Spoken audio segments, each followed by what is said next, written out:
कस्बे में एक कसाब रहता था जिसका नाम कामिल चाचा था।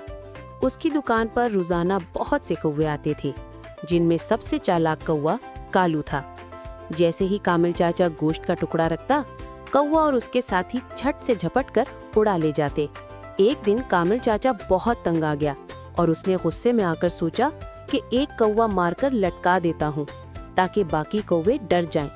उसने ऐसा ही किया, लेकिन जैसे ही कालू ने अपने साथी को लटका देखा, उसने जोर से कां कां की आवाज लगाई। अगले ही लम्हे दूर दूर से सैकड़ों कौवे उड़ते हुए आ गए। काली फिजा शोर से भर गई। कुछ कौवे कसाब पर झपटे, कुछ गोश्त पर, कुछ लटके हुए कौवे के गिर्द घूमने लगे। कामिल चाचा घबरा गया। उसका दिल जोर से धड़कने लगा। दुकान हिलती महसूस हो रही थी, जैसे कोई बड़ा तूफान आ गया हो।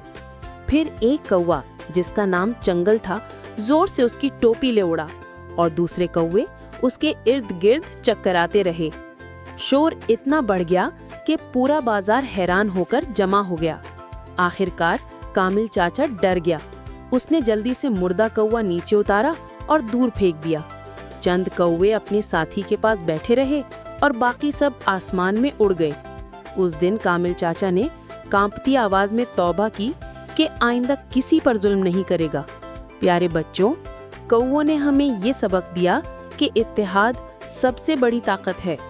अगर कोई गलती या जुल्म हो तो सबको एक होकर आवाज उठानी चाहिए, जैसे कालू और उसके साथियों ने किया।